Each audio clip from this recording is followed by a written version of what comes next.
G'day and welcome to Celtic Down Under. I'm your host Jarrod and I'm joined tonight by Sean, John and Liam. How you doing, Sean?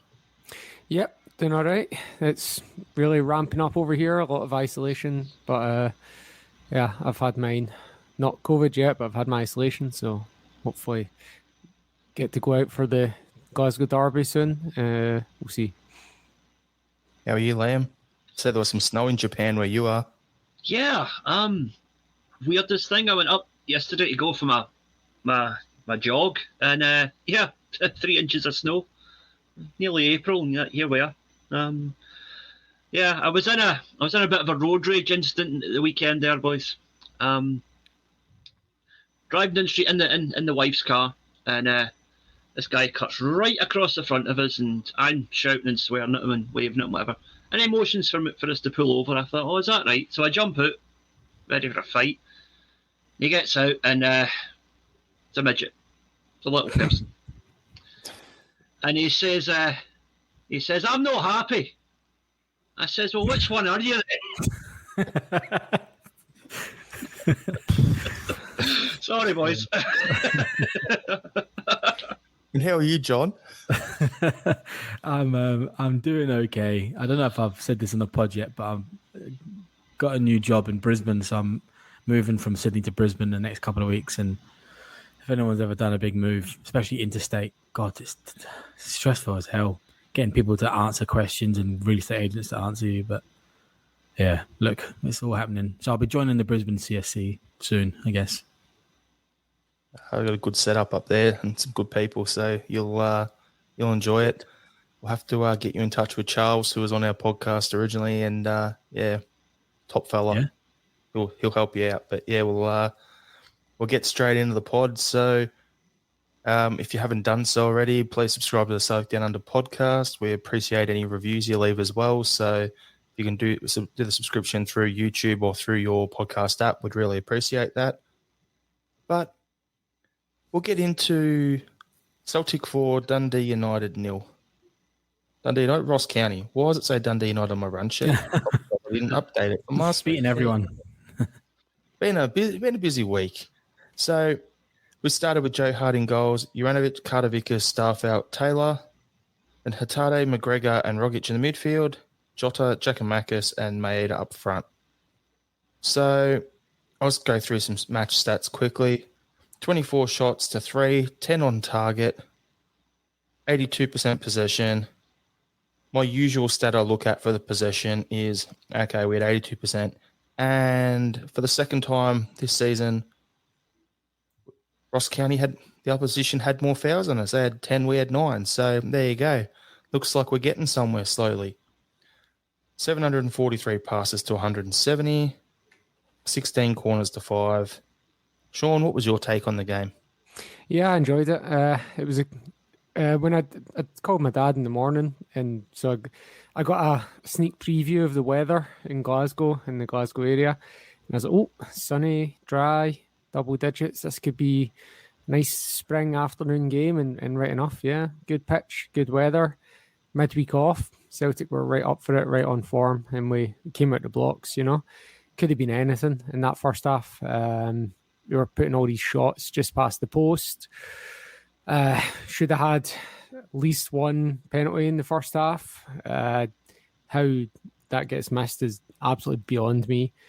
But yeah, Giakoumakis looked good. The front three all looked good, to be honest, and the defence was just strolling. There was just no real threat from Ross County. Their main player, Charles Cook, was just getting nothing up against Juranovic. Juranovic just had him in his pocket.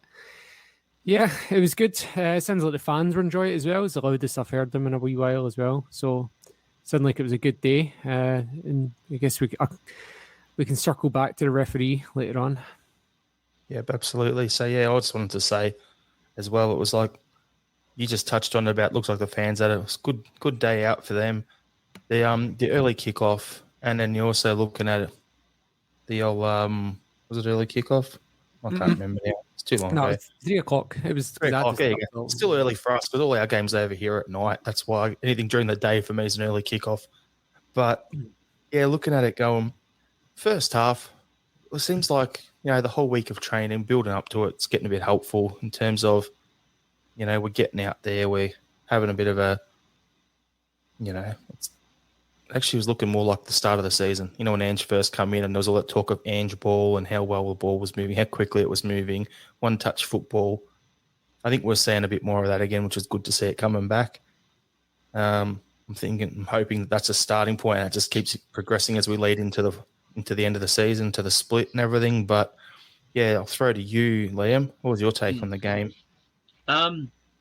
It's really nice when you're watching a Celtic game and you go ahead and you're clearly in control early and you can just sit back and really enjoy a good game of football where there's no worry about the result. Because from about half an hour onwards, there was never any doubt we had that game in the bag, and it was really, really enjoyable. Excellent performance. Giakoumakis, is that, I believe it's 18 goals in 10 games now, something like that? 11 goals.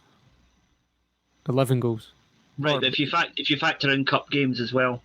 Yeah, it's 11 with the cup as well. All right, I thought I'd read somewhere it was more than that. But anyway, excellent form regardless. Maeda turning supplier for the goals as well, and getting in on the goals himself. The whole team is just progressing really well. Everything is just coming together at the right time.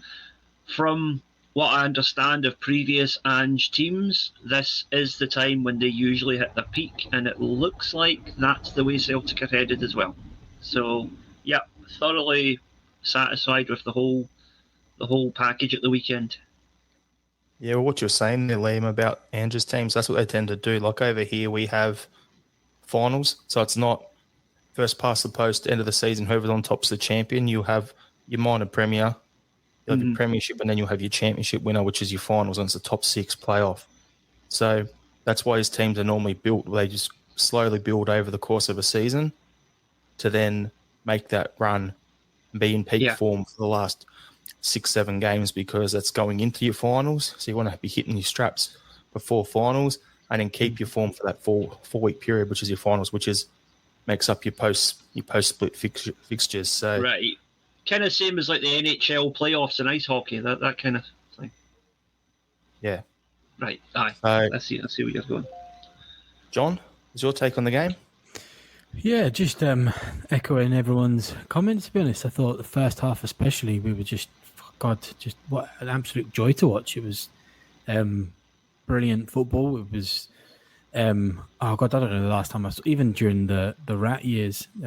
It was, I don't know, we played that sort of entertaining way. It was more sort of controlled and measured when we used to play with Rodgers and stuff. So yeah, it was absolutely fantastic. Obviously, when they got their player sent off, the dynamics changed a little bit. They really, to give credit to Ross County, they really did try to come out and play against us for a bit, and obviously to their own detriment. But I think when they got their player sent off, they weren't there. They were just there to mitigate losses, basically.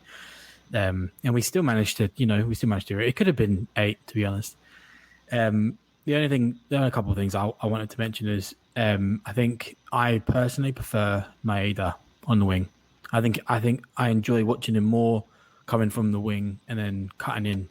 I think that's just, and especially with how we can do that and have Giakoumakis, I think that works really well. And it gives us more flexibility and stuff as well. Obviously, Rogic getting, obviously the sending off was Rogic was involved with that. Look, I think he kind of walked it off, I guess, a bit. Maybe it was a bit more just as a precaution coming off. I think I said this in the chat with his glass ankles and stuff. So I don't know. Maybe I don't know if he is traveling with Australia, but I doubt he will. Yeah, I want to talk about that later, John. Yeah, so there you go. So like that makes that. I think I called that when he came off, but I just thought overall it was massively enjoyable. I thought it was a great game. So I'll just jump on what you just touched on there about the red card. So Malky Mackay saying that the red card changed the game. You're already getting absolutely pantsed, mate. You're 3-0 down. You weren't on the same pitch as us. I think if we put the cones out, we may have got a bit more of a game from them. So that's absolute rubbish. However, Ramsey, mate, I I'm not the biggest Socceroos fan because of who the manager is. But we're at the point where we've got to beat Japan. We've got to beat, I think it's Saudi Arabia or something, in the next one, or whoever we're playing on the weekend, to get to the World Cup direct. Now, Rogic would have been a critical part of that as an Australian. And as a Celtic fan, I'm kind of glad because that he's not travelling. But at the same time, as an Australian, I wish he was here for those qualifiers. So I'm a bit torn. But for me, I'm a Celtic fan longer than I've been a Socceroos fan. I didn't even know who the Socceroos were until I'd already been supporting Celtic for probably 10 years. So, yeah, just think it's an absolute rubbish call from Malky Mackay more than anything. Yeah, he always comes back stinking from international duty, Rogic. So Yeah, I thought you meant Mackay. No. He just comes back stinking for the pub. That's another story. Yeah, that's what I thought you were saying. In his clan meetings as well. Yeah, no comment. It was my head is withdrawn as well due to conditioning issues, which was interesting. But that tackle, again, it was Ramsey, the first tackle he put in on, and it was on Maeda, and it was waist high, and I'm like sending videos to my dad and my brother, like, how is that not a yellow card? Do you know what I mean? Like, I just like posting it on Twitter. What is going on here? This guy is going in waist high with wrapped his legs around Maeda here. We kidding on that was an attempt at the ball, and he's not got a booking. And if the referee does his job and yellow cards him for that tackle, then he doesn't put in the second tackle. And look, you can debate all day long whether it was a red card or not. My initial reaction was actually that it wasn't a red card, that it deserved to go because of the previous tackle, adding them together. But then when you see the replay, he's deliberately trying to hurt Rogic. Like, I play football, you do not tackle like that unless you're trying to hurt someone. Like, you just don't. Like, when you've won the ball, you don't then swing your legs after you've kicked two legs in the air after you've kicked the ball, unless you're trying to hit a player. And I don't care what Malky Mackay is saying, there's no malice. Do one, Malky. There was 100% malice in that. You're not convincing me otherwise. What you were saying there, Sean, I agree with you 100%. Like, the first tackle should have been a yellow. Second one, yeah, it was a red. But you know what it reminded me of? Remember that game when we went to St Mirren, and then Cham just didn't want to be there, and he's got himself a nice quick shower, couple of absolute shocking tackles or whatever to do that. This Ramsey was running around looking like that. Like, after half an hour, he looked like, I don't want to be on or 20 minutes. He was like, I don't want to be here today. This is gonna be a long day, so let's go get an early shower. So something you said as well before, John, about you rather Giakoumakis in the middle and you rather Maeda on the wing. I'm getting more and more towards agreeing with you on that for the simple fact that I think Maeda, his style of play is more Scott Sinclair on the left wing in terms of he can get in, cut in behind, come in middle, but then also put the crosses in and get to the byline as a left winger. Then, you know, when we play Edouard on the left wing when he started off, and he'd want to come inside as well, he'd want to beat 400 players to get his shot off. I'm seeing him more as a Sinclair type, which suits Ange's style better. So I actually rather him in that position as well. But it's not to say that he's doing bad through the middle at all. You know, he's still doing a really good job when he is that sort of centre forward. But I think I also really enjoyed seeing Jota and Maeda switch and that sort of like Lenny inverted winger stuff. Wingers. Yeah. I just thought that was it worked really well. To be honest, at least in this game anyway, I thought it worked particularly well. And I mean, look, and it gives us so much flexibility across that front three now. Do you know what I mean? Like, Giakoumakis is probably the only one that's going to stay through the middle in a sort of a pure role. But I mean, look, Forrest can play either wing, although it doesn't surprise me that he didn't play because obviously I said I think he might have some sort of injury. He was out. He's out injured. He's out injured, right? But we can have Forrest either side. Abada still can do a brilliant role when he comes on and stuff. Do you know what I mean? Kyogo's to come back that can play either the wing down the middle, probably better down the middle. Just good flexibility for us now. And the reason I brought this one up, John, that point that you said and threw back to it, is because it ties into our next topic, unless Liam wants to jump on anything just there before I throw us into the next one of who do we think will finish the season as our top goal scorer. I was just going to add a wee bit about the Maeda thing, is that I mentioned a few weeks ago about how one of his big attributes is his adaptability, how he can change his role depending on the team that he's in. When he played for Matsumoto Yamaga, he was through the middle. When he played for Yokohama, most of the time he was part of a front two. Now he's converting more to a left winger as part of a front three. As far as I'm aware, I don't know what he did before Yamaga, but at Yamaga and at Yokohama, I don't think he ever played as part of a front three. So this is the first time he's doing this, and he is reasonably good through the middle, but I think we found that out left is definitely the best place for him. And the Scott Sinclair comparison is a good one in my opinion. Thanks, mate. So, I remember you saying that to us early on, and that about him, the way he plays, he's better off coming off the left. So, and I look at it going, you've got Kyogo, you've got Giakoumakis as centre forwards. He's a good third option to have in that role, but also as an option to have coming off the left, so that's fine. But Sean's done a bit of research for us, and he's listed our top leading goal scorers. So you've got Ralston on 5 goals, Maeda on 6, Turnbull on 9, Jota on 10, Giakoumakis on 11, Abada on 14, Kyogo on 16. So we'll go to you, John. Who do you think's going to end up as our top goal scorer? This is a really tough one for me, to be honest. I think I'm probably going to say that Abada's not going to be our top goal scorer. And I think the only reason why I say that is because I think he's getting less and less games towards the end of the season. I'm not astute enough to justify why that is, but it seems to be working for us. So I don't think he'll get the chances to be our top goal scorer. I think the second Kyogo's back fit, he's slotting straight back in. And I don't think that's necessarily fair on Giakoumakis, but I think that's probably what's going to happen.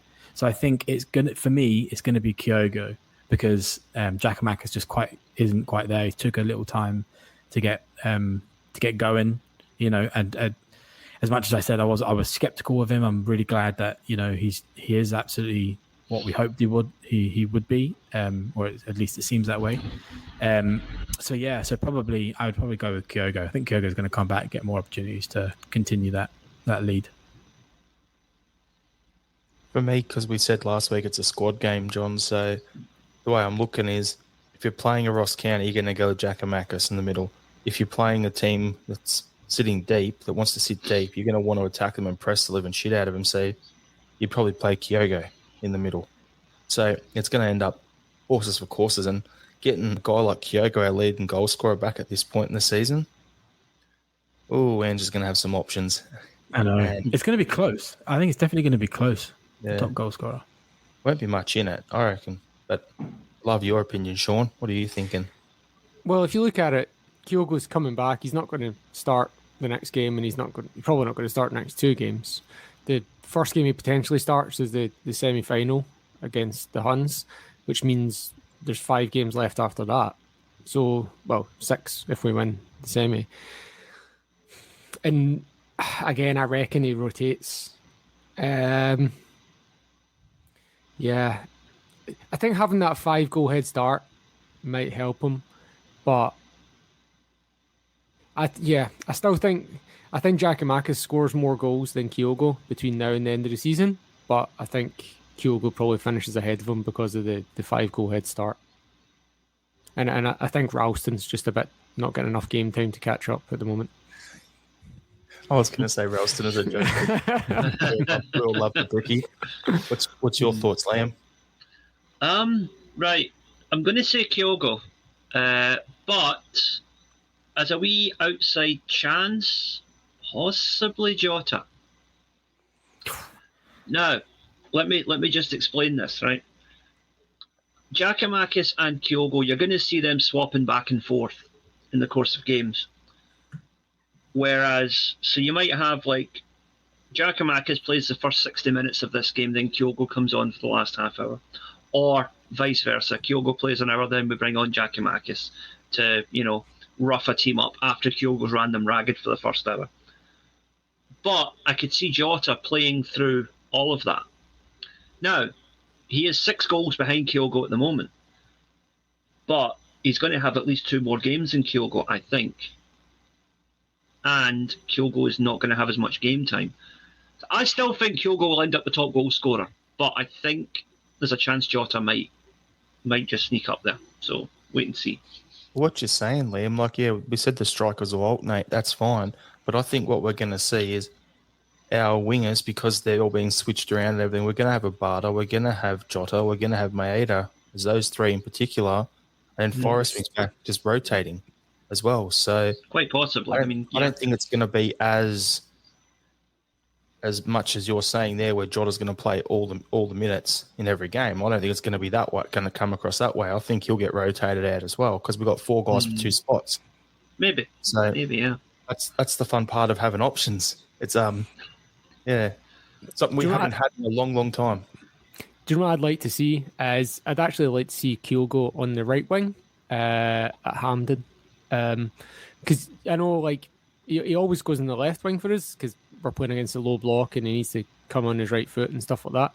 But I think if you're up against a team that's actually going to come out a bit and you've got the big pitch at Hampden, I'd quite like to see a few balls getting knocked in front of him from the right wing position from to run onto with his right foot.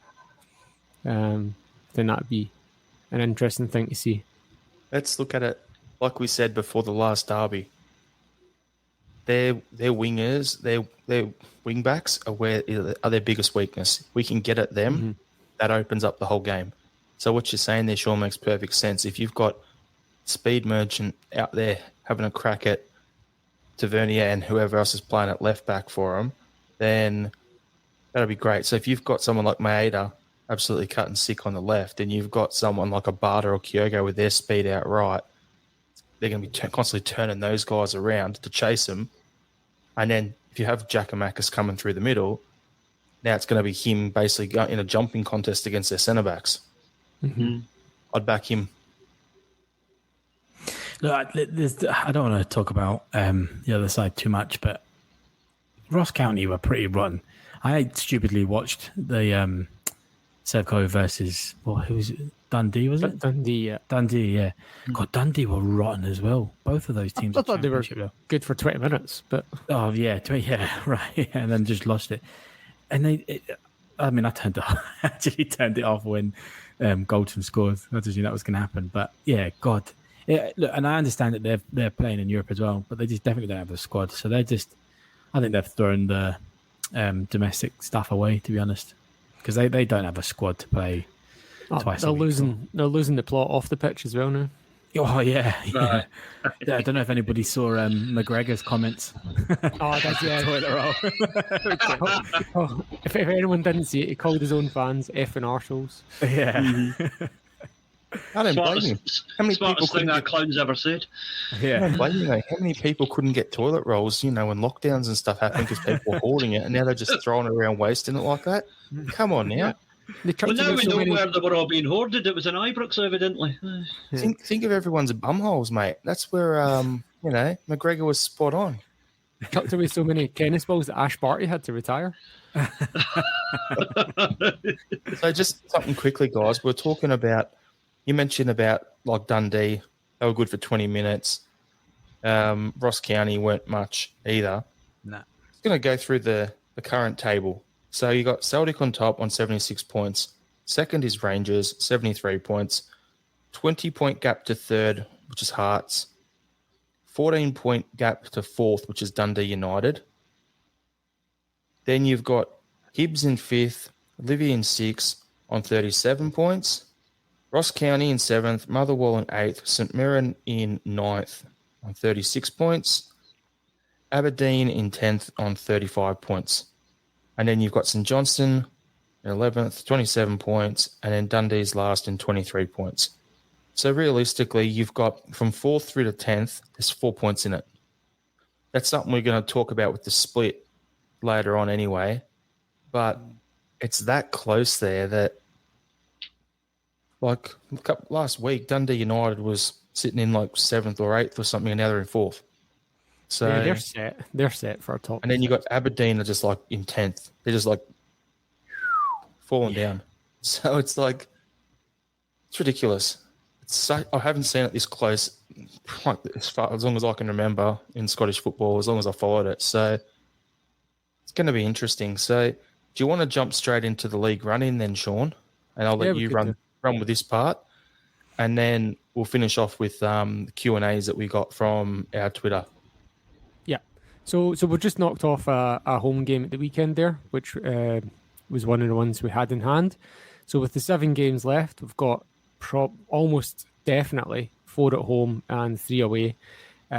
Reason being that Celtic and Sevco and Rangers before them almost always get 3 home and 3 and 2. Like they always get 19 and 19. So in order for Celtic to finish with 19 home, 19 away, we have to have 4 and 3 for the remainder. The only teams that ever deviate from the 19 and 19 are your 6th and 5th place teams. They'll bend over backwards to make the top 1, 2, 3, 4 have that 19 home, 19 away. So we're definitely getting 3 home and 2 away after the split. So the question is just where are those home games? So before the split, we've got the Huns away and St Johnstone at home. Easy 6 points, obviously. And then after the split, we'll have the Huns at home and the Hearts at home. So in terms of reversing home and away, again, the SPFL said that they do it on games which are less likely to be at the top. So the Hun one won't get reversed. The Hearts one might, but with them being in 3rd place, it's less likely than the 4th, 5th, or 6th team getting it reversed. So if we've got the Huns and Hearts at home, that means we've got 1 home and 2 away against whoever else pulls in from that pack. And as Jarrod said, that could be pretty much anyone at the moment. If it's Hibs, Livy, Motherwell, or Aberdeen, they're all theoretical home games. Motherwell haven't won a game since December in the league, so it's probably not them. Aberdeen are bottom of the pack, so less likely to be them, even though they have the best goal difference. Dundee United are almost definitely in, so they're probably going to be one of the away games that we have, which means Ross County or St Mirren, if they get in, they'll be an away game as well. So we're looking at Hibs, Livy. One of those games is going to get flipped if they get into the top, I reckon. And if you know the SPFL, I'm pretty sure it's going to be the Livy game. Mm-hmm. So here we go for an at Easter Road than play on the plastic pitch. So yeah. Well, Easter Road wasn't up to much when we played there recently, was it? No, but it's not plastic. It can be a goat track. Both teams have got to play on it. At least you know it's going to consistently be bad for both teams because you know the pitches like that, grass pitches change from week to week depending on sun, grass cover, how scuffed up they get, etc., etc. But the plastic pitch is going to be. Livy would know every bounce of that, the way the ball bounces everywhere. So I broke the curse as well. Remember the curse? Yeah, I'm not worried about it. I just think if I had my choice, I'd rather go to Easter Road than go to the Macaroni. Yeah, that would also probably be another game where we can't use Kyogo if he's still coming back from his injury. You don't want to risk him on a plastic pitch. Yeah, well, it's hard to say as well when you're going to get it. It could be the last game. You know what I mean? It could be game 38 because you're generally, with it being this close, you're going to get the Hun game either first or second after the split. So we're going to be playing them 3 times in a month. Ibrox, Hampden, then at Celtic Park within a month. I don't know. Is that? I mean, I think that happened a couple of years ago, but that didn't happen last season, did it? Where we played them so often, just within a month. No, because the New Year game wasn't put back. That was the difference this year. I remember. I think it's Lennon's last season in his first time around. It happened. It happened when Phil O'Donnell died as well, and the game got cancelled. And that we ended up playing a bunch of times. There was one year we played them 7 times because we had a cup replay. That was the year 2011. 2011. That was the year of the Brunei. The Brunei. Yeah, look, I'm never going to say it's going to get boring, but there's going to be a lot of psychology behind it. I think whoever wins, it's going to be like a test match. I hate bloody cricket, but do you know what I mean? Like whoever wins the first one's going to set the precedence, I think. I feel like I'll do this. I'll probably do it again. I do it every time. But we all often put too much on like small variables. Like, Alfredo Morelos is going to Colombia. That's a big flight. Do you know what I mean? Like, it's not going to make a difference, really. Do you know what I mean? Like, but we're all just like, there's only 700 Celtic fans. Shit. Or the game's at this time, or like the referee's this. And realistically, it's the 80 to 90% of the influence is going to just come from who plays better on the day. Not even the tactics. Who's up for it I mean, I don't even know if it's that. Just like who's on better form on that day, or who. Do you know what I mean? Like, if you're the better team, you have variation in your form, and both teams will have variation in their form. I have to agree with you, but we'll still talk about those little variables as if they're. We will. We'll obsess over it. Yeah, and then we'll fix the podcast. And then an hour and a half before the game, we'll be on Twitter refreshing for the Celtic lineup. Like Celtic FC tweets, refresh. That was cryptic. What did that mean? What do you? It's like remember that meme that was doing the rounds before the last game against the Huns, where it was like the couple in bed and like the guy and the woman are like facing away from each other, and her thought bubble is like, I bet he's thinking about another woman. And his is like, I hope my head is getting a good sleep on the plane. Yeah. That was your household, wasn't it, Liam? 100%. You designed that meme and everything and put your face on it. Do you know the funny thing? Actually, the next game, the league game against the Huns, is going to be my good lady wife's first experience of a Glasgow derby live. So that'll be fun. It's funny as well that we also try and control things in our own environment that have literally zero impact on the game. I don't know if you remember the last time we played them, and I was like, I'm going to wear this top, guys, because it was the one that Celtic wore the last time we beat them. And so now I could go and go, well, that worked because we won. Your lucky underwear and all that. Yeah, exactly. It's like going to a game and putting a certain radio station on because, you had it on the car last time you won. Yeah, exactly. I'm going to drive this or way. Wearing certain shoes or lucky jocks or whatever, stupid shit like that. And for me, it's like it's got zero relevance. What little old me's doing over here in Melbourne, Australia, has got absolutely nothing to do with whether, David Turnbull comes back from injury and does his boots up tight enough. There's an amazing episode of It's Always Sunny in Philadelphia where they're doing that. I know the one. He goes on the Super Bowl and he's like. Yeah, it's so funny. He's like, you have to drink green and have to drink. Anyway, he ends up drinking his own piss to try it. And he's like torturing himself because every time he tortures himself, the plays go his way. And it's, I have to wear green, I have to drink yellow, and I have to eat brown or something like that. Yeah, great show. But yeah, I've only ever seen one episode of that, and I need to watch more of it because it was the one. What's it called? It was like Hero or Hate Crime. Yeah. You can kind of skip season 1 and kind of half of season 2, and then it gets good after that, and then it starts to become more of a satire towards the double-digit seasons, but it's still very good. The newest season they're in Ireland as well. Yeah, little connection. Right. I'll let you check it out. Might have to as well, yeah. All right, so got anything else we're going to add about the split, boys? What are you guys thinking? Like, you worrying, or is it one game at a time, like I named the podcast? Because that's something that will be Andrew's mantra, I reckon, to talking to the players. Mate, I was so nervous on Saturday. Were you guys? On Saturday? Yeah, Saturday. I was so nervous. Bagging nerves, mate. It was like a mini version of a Rangers game for me. Like every game, I think between now and the end of the season, I'm just going to be like that.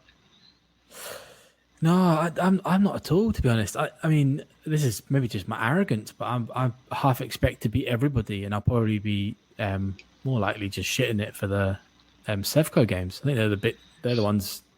You lose them. It's hard to chuck away. Do you know what I mean? This season, I think. So are you John, in the league? It's that simple. How old are you, John? 30. You may be too young then to remember the old the nerves in the 2000s. I don't know. Do you know, the 2000s is when I was old enough just to start watching it, but I wasn't probably old enough to understand what was really going on, to be honest. So I was just baby. Yeah, young teenager sort of thing. It's the friggin' baby of the podcast, Johnny. Yeah, that's me. Yeah, so yeah, I kind of remember them, but don't really. 90s are even worse. But yeah, I remember. Don't get me going on the 90s, mate. Yeah. Well, I guess it started in that 98. That was with the Bratback one. That was when it all kind of, the amount of nervous finishes we had, the run-ins after that, we're all just traumatized from it, really. Apart from John, just a baby. Yeah. I mean, yeah, 100%. Like my dad, and my uncle, and all that, they consistently remind me. But I've had that privilege. Do you know what I mean? That being a Celtic fan at my age, I've really known nothing but a lot of success. So that's it, John. I figured it out. You're the one Lenny was talking to about last season when he said these new age fans only had the success. He's referring to you, mate. Pretty much, but at least do you know what? And I can at least say, yeah, I am arrogant as a Celtic fan. I can say I expect to win every game and every competition and get frustrated with Europe and stuff. But yeah, so I don't get nervous apart from the Sevco games. Yeah. 2001, that Martin O'Neill, when we won it by whatever many points, 5 games to spare, Tommy Johnson scored against St Mirren. That was the first time we'd ever won a league comfortably in my lifetime. Do you know what I mean? Like, it was like, what's going on here? What is this? Yeah. And I mean, like, and it was just, I mean, it was almost a one-off. Do you know what I mean? Like, it was right back the next year and the year after that. You know, like. Yeah. I mean, look, see objectively, if you were impartial, it's more exciting when it's, every game counts and you're all the way up to the end. But as a Celtic fan, you want to win it by 20 points. So you just want it to be comfortable and easy.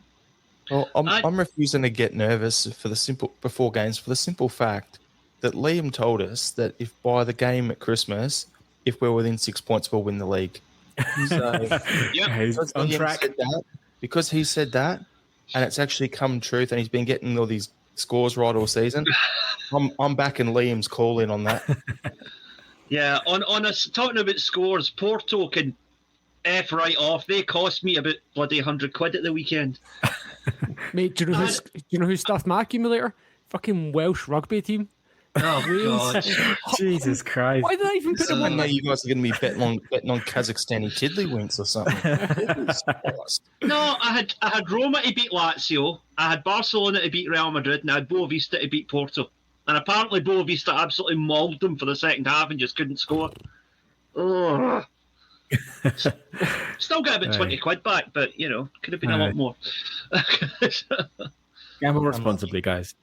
Anyway, yes. we should leave that. Especially if you live in a country where gambling's illegal, I shouldn't be talking about this. Anywho, so what we'll do is we'll kick on to the Twitter questions that we've got. We've got, I think, 5 questions. Yep. Okay.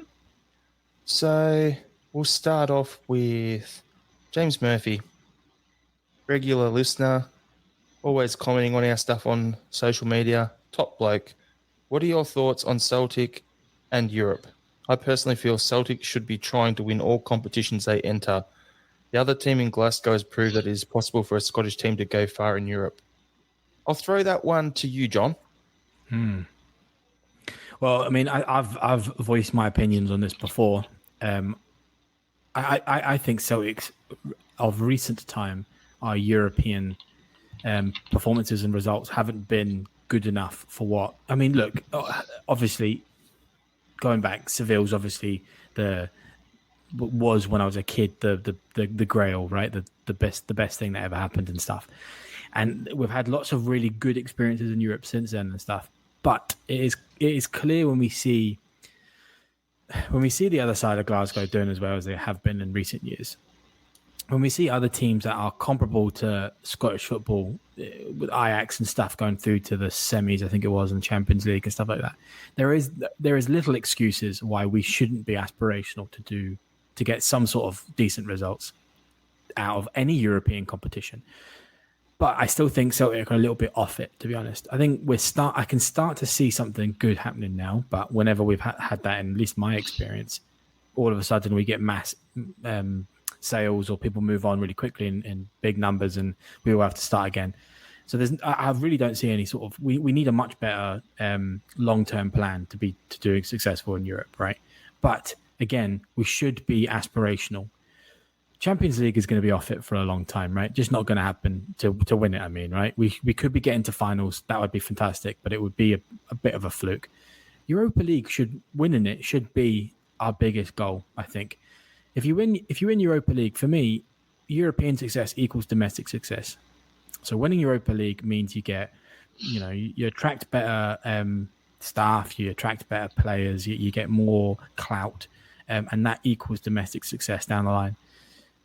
Conference League, we should have been winning it this year, to be honest, and we chucked it away, and that really annoyed me, to be honest. As much as I absolutely love Ange, I think when he sent that particular team and that starting lineup against Bodo Glimt, he had clearly given up to me, and that really bugs me. So, yes, we should be doing much, much better in Europe for me.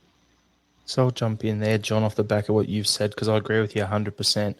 For me, winning the Champions League, it's not going to be a possibility. However, I see us as we're year one on a system that Ange is putting in place. You have a look at where Rangers are with what Jarrod was there for 3 years. It's the same squad still together. So they've had a 4-year build to do what they're doing. You have a look at Bodo Glimt. They've been together under this manager for 3 or 4 years as well. Yeah, he's losing a few players here and there, but they've got a system. They recruit players specifically for that system, and that's why they have success. Same goes with Salzburg. Same goes with like your Leipzig. Same goes with your Ajax. They've got a system. So we've got to build that. It's going to take a couple of years. But if we can be winning the Scottish League, getting that guaranteed Champions League money for the next few years by getting into the group stages automatically, and then our target is finish third in our group, drop down into the Europa League, and then have a fair dinkum crack at winning that, great. I'd be happy with that. That's in a perfect world. That's what I'd like to see. But to do that, we've got to break that duck of winning a home and away tie after Christmas in Europe. We have to break that. It hasn't happened in God knows how long. But that's my thoughts. What do you reckon, Liam? From next season onwards, yeah, should be doing a lot better. This season, all about the league as far as I'm concerned, and just putting Sevco back in their box.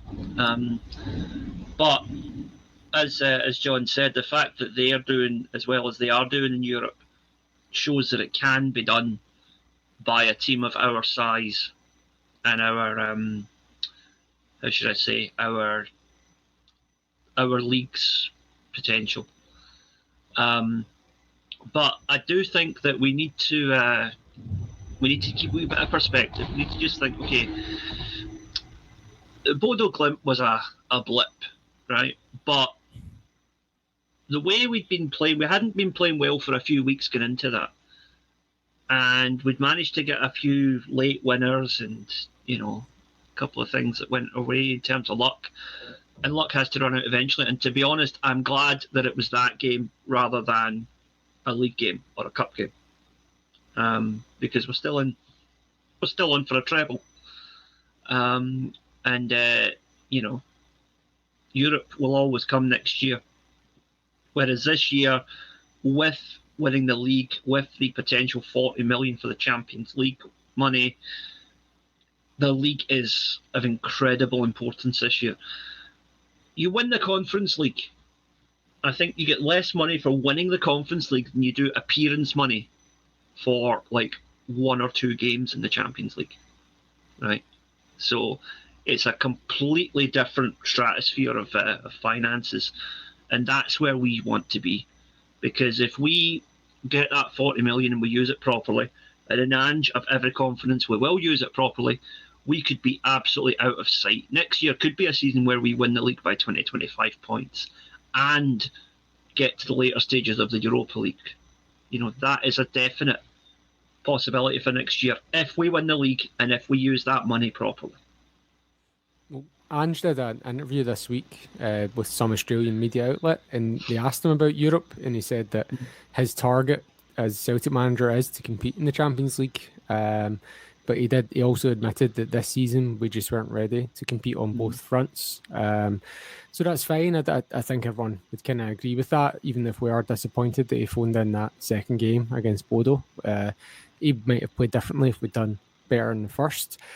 And look, as fans, these European games are more memorable. Like, if you show me a scoreline that says Celtic 2, AC Milan 1, I can tell you that Scott McDonald scored the last-minute winner, and Dida got stretchered off the pitch after a vicious assault by a Celtic fan.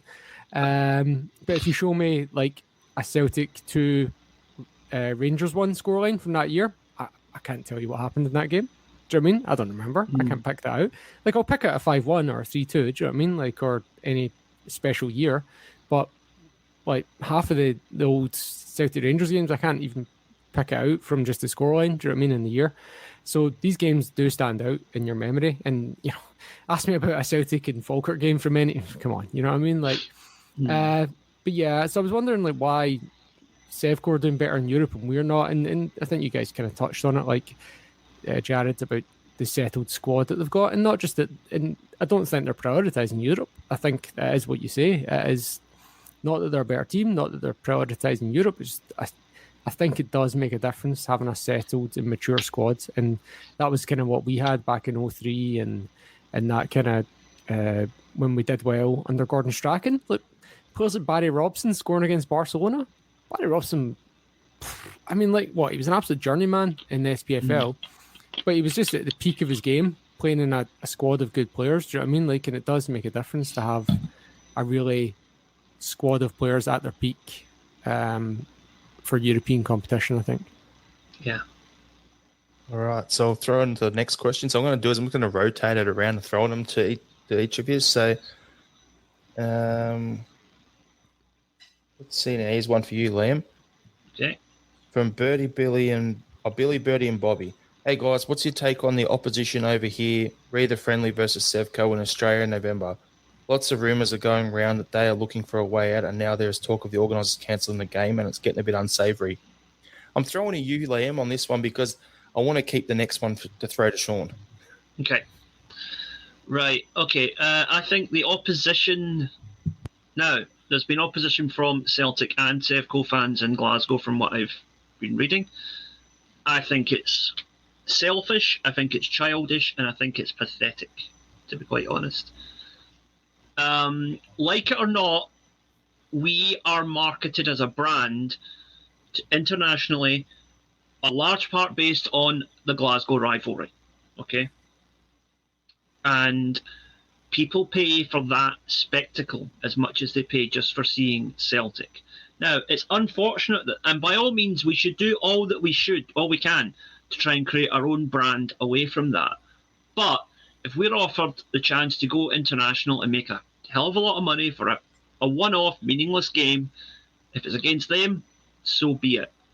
Plus, guys like us that live on the other side of the world have not had a chance to see Celtic in person for years and might not have another chance for many more years. And no doubt in Australia, I'm sure there are tens of thousands of Huns who are in exactly the same position. And I don't think it's fair that they or us are deprived of that opportunity of watching our teams play in the flesh simply because of petty tribalism from certain sections of the support of both clubs back in Scotland. You do not need to... How can I put this? You don't need to appear... You don't need to endorse somebody's position to appear on the same stage as them, right? We play a game against Rangers. It does not mean that we accept that this is still the same Rangers that died in 2012, because it isn't, right? It does not mean that we agree with the bigoted racist views of some of their fans. It does not mean that we're going to buy into this fantasy that they still think they're the world's most successful club, okay? It means we're going to Australia to give our local fans the chance to see the team, to make a right few quid, and to raise the quality of Celtic's brand marketability internationally.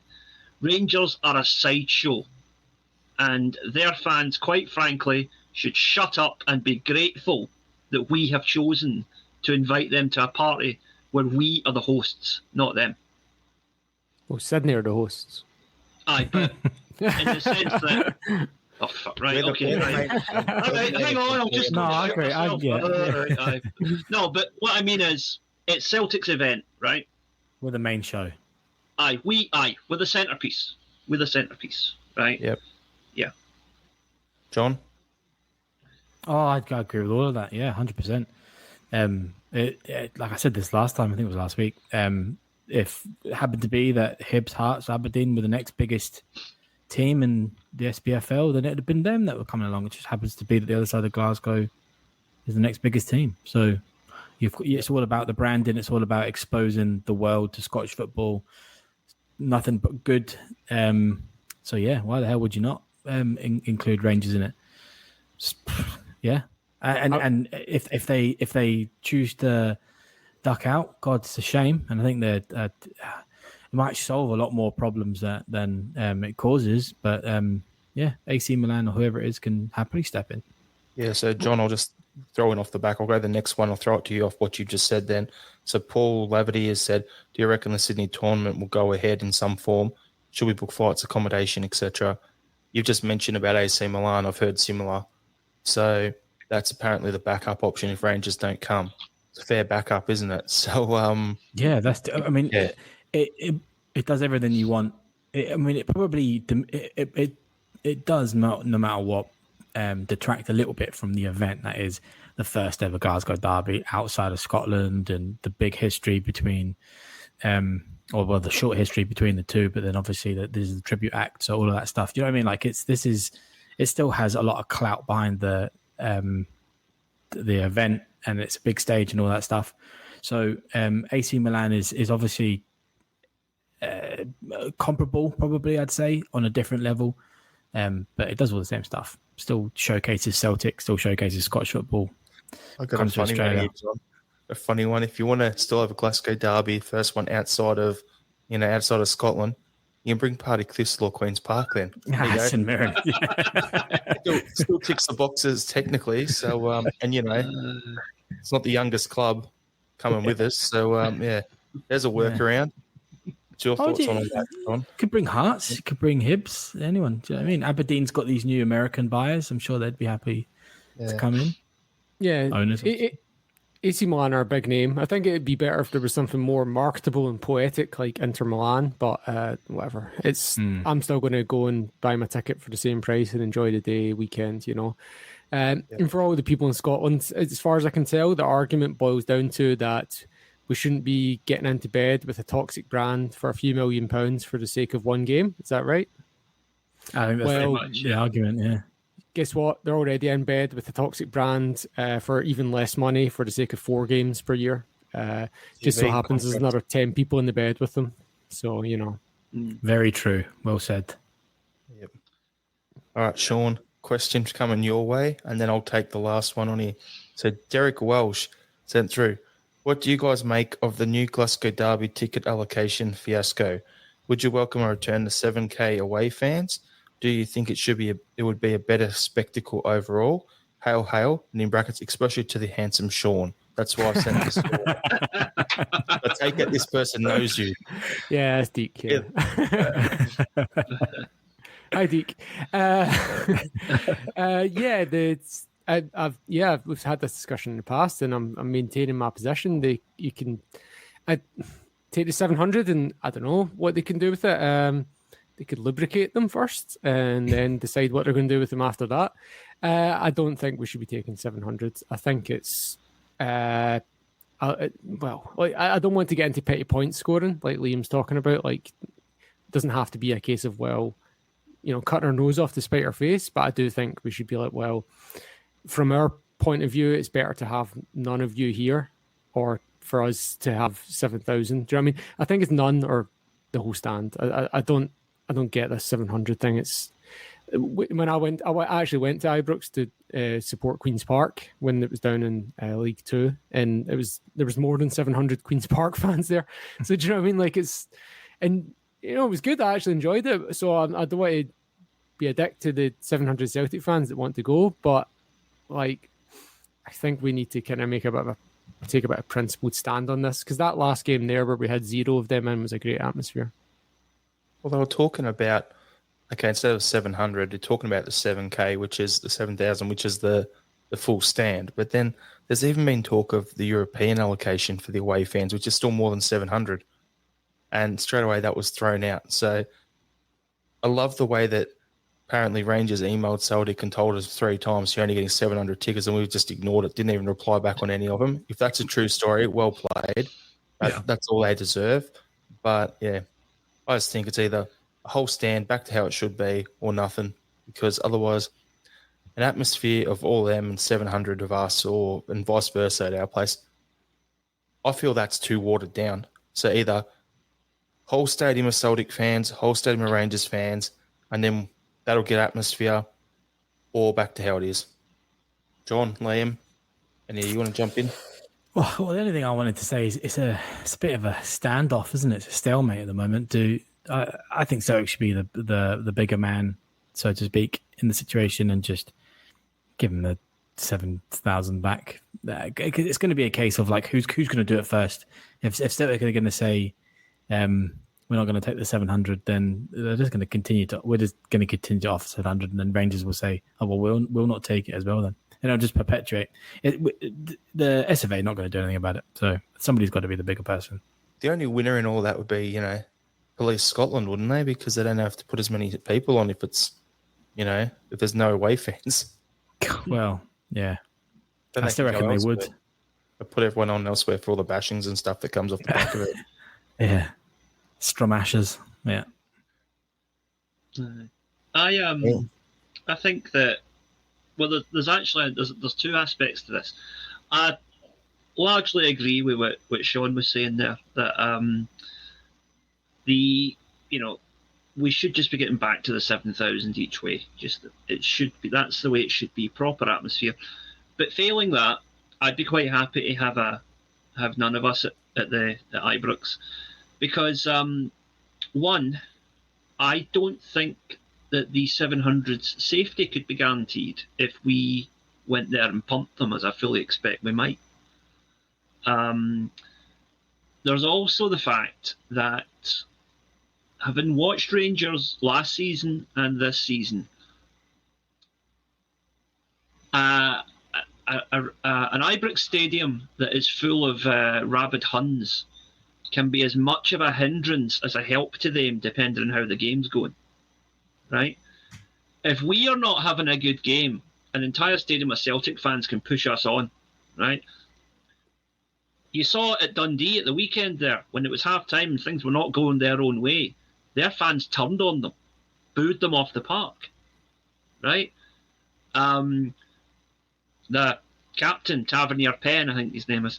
He that's the way his name always appears on the score sheet anyway. He's on record as saying that the atmosphere at Ibrox can intimidate the players sometimes. I think this is them making their supposed principled stance about, more tickets for our own fans. No. You started this because we pumped you too many times in your own midden. That's the fact of the matter. That's where this started. Lee Griffiths tying a Celtic scarf to the goalpost was a step too far for that mob, and that is where this all stems from, right? Cut through all the BS on both sides, and that is the fundamental truth. They do not like it when we go to their place and party after we pump them. And, but that's a two-way street. That means that Rangers fans no longer have the pleasure of coming to Celtic Park and celebrating on the rare occasion they get a result. And I just think that Celtic hold all the cards here. We do not have to take that 700. I don't think we should, for the point of safety. But also, I don't think having a stadium entirely full of their own support is necessarily going to be an advantage for Rangers in the same way as it was clearly an advantage for us in February. Yeah, we've got a comment from Seamus Gallagher here. Let's bother around Celtic Park now with no zombies. No zombies about, plus very easy getting to your turnstiles. That's a good point. Yeah, because the first game when the allocation was reduced for the Celtic Park, people hadn't made any. Like people were used to the old system, and that's when we had the crush and under the south stand. I don't know if you remember south, north. Yeah. Anyway, the main stand. So the jungle. and it's because they have to cut off like a whole section of road and send people in the opposite direction. So there's just too many bodies going through. So yeah, you're right. It's Seamus. It's just for safety wise, they shouldn't be getting tickets if nothing else. And it's easier to. I know it sounds stupid, but it's actually easier to manage with 7,000 because you've not got Celtic fans at that side of the stadium. You've only got Sevco fans, so there's less. Like you're taking away 6,000 Celtic fans that are having to squeeze into the other areas. Right. Yeah. So and what you said, Liam, about they're responding to us celebrating. Well, we didn't cut their ticket allocation when they did a huddle at Celtic Park, or when Kanjowski stood on the ball or anything like that. Do you know what I mean? Like, so if they want to try and drag us into it, well, we've got evidence that we didn't lower ourselves in the past. Exactly. All right, last question here is one I'll answer from Burnt Toast. I'm assuming this is because of the whole tournament later in the year. Tui's new or VB? Huh? What? Talking about beer. They're talking about beer. What's better, Tui's new or VB? That's an easy one. That's an East Coast question, mate. Yeah, looking at this, talking about it. If we're talking about actually at the stadium in Sydney, I think you got to go Iron Jack because that's what they serve there, which is pretty crap still. Give me Carlton Draft or Great Northern any day though. Tui's new. Nah. VB, real simple. VB is what I imagine if you let a cat piss in a bottle and left it outside overnight, go stale, and then froze it, made it cold. That's what VB is. It's the most disgusting thing I've ever had, other than some Italian beer. I'm concerned as to how you know what that tastes like. VB is only second to 4X Gold. That's the highest standard of Aussie beers. What? Yeah. You guys drink some amount of pish out east, don't you? Let's put some good beers out there. I'll give that credit. Did you get single fin over there? No. Did you get lashes? No, maybe. I don't know. Depends what mood the wife said. Honestly, West though, you guys just round off the worst beers in Australia. When I was over, last time I was in Perth, Sean, there was one that they were serving over there called Bee's Knees, and it was pretty nice. Yeah, some of the ones over here are really good. We've got a lot of independent breweries, and the one that does Optus now, Single Fin, they're really good. I quite like them. But yeah, Lashes comes from over east, James Squire, so I'm surprised. Oh, no, I know James Squire. Yeah, James Squire's good. James Squire, yeah. That's decent. Cooper's Green as well. Cooper's is good too. I like Coopers. Yeah, Coopers is good. There's plenty of good beers out here. It doesn't matter what you have, but yeah, I just thought I'll be the controversial one and say VB's what I imagine, I love a VB. warm-stale cat piss would taste like. So we're talking about what's the best tasting piss beer. That's what we're saying. yeah. None of these are like great beers. They're just good to drink on a cold day. The WA version is Emu Export, which we call Bush Chook. Bush Chook. Yeah, you ever heard that Bush Chook? No, no. Chook is in chicken and Bush is in the outback. Yeah. Do you know what they call an ibis out here as well? Bin chickens. A bin chicken, yeah. Yeah, they are budget bin chickens. Yeah, good fun. But you know, the funny thing, you're talking about all these beers, right? In Japan, we do a really nice one called Asahi Style Free, which is my go-to beer now. Yeah, it's nice. It's nice as well, yeah. Mm-hmm. This one is only 25 calories a can, and it comes in a lovely emerald green and white label. Nice. So, that's the one that's got to sponsor the Sydney Cup. Come on, a green and white bottle. That's it. Yeah, I do like Asahi. That's good. It is. Some good stuff over there as well. So what we'll do before we go to our final thoughts, just everyone, thanks for tuning in. If you're on YouTube and you haven't subscribed to our YouTube channel, please do so. Hit the notification bell as well so you get notification when we go live with our weekly podcasts. Listening to this in podcast form, please also subscribe through your podcast app. If you're on Facebook, please join our group, like our Facebook page. On Instagram and Twitter, you can find us at Celtic Down. Our website, www.celticdownunder.com. There's articles on there. Other than that, guys, we'll throw to John for his final thought. My final thought's just a very quick one. Just glad that Giakoumakis lived up to what many thought his potential was. I'm still glad I was sceptical because I happily sat on that fence. If he went either way, I could have claimed, well, but always thought he was. So, yeah, glad that Giakoumakis is doing good. That's where a lot of our fans were, John. All I want to say for my final thought is everyone just take care of yourselves. There's a lot of COVID going on all around the world. There's a lot of people having health issues everywhere as well. Just take care of yourselves. Look after yourselves. Go for that walk. Go outside. Get some fresh air. Just look after yourselves. You only got one life. So, yeah, it's just not trying to bring it on the down here or anything, but yeah, there's a lot going on at the moment. You're seeing it reported everywhere. So look after yourselves, please. Over to you, Liam. Yeah, I would just like to give a shout out to a site that I used recently, which I'd recommend to people. I collect football shirts. It's my hobby, right? And there's a site called classicfootballshirts.co.uk, which ships worldwide. And they're currently running the Football with Ukraine campaign, where they have a series of various different shirts, training gear, and merchandise from a number of Ukrainian clubs. And every Ukrainian item that you buy, all the profit goes towards helping refugees affected by the current situation over there. So over here, we've got the Metalurg Donetsk jersey from 2011, which cost me 25 quid, plus another tenner for shipping. Excellent service, got to Japan within a week, and all to help a good cause. So if you've got a couple of spare quid and you like a nice wee football top, send a couple of quid their way. And to the YouTube bots, this is not a paid promotion. Other jersey suppliers are available. Yes. Yeah. And Sean?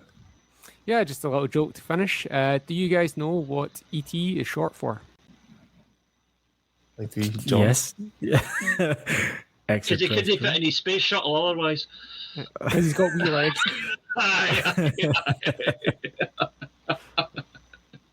All right, everyone. Thanks for tuning in. Hail, hail. Hail, hail. Hail, hail.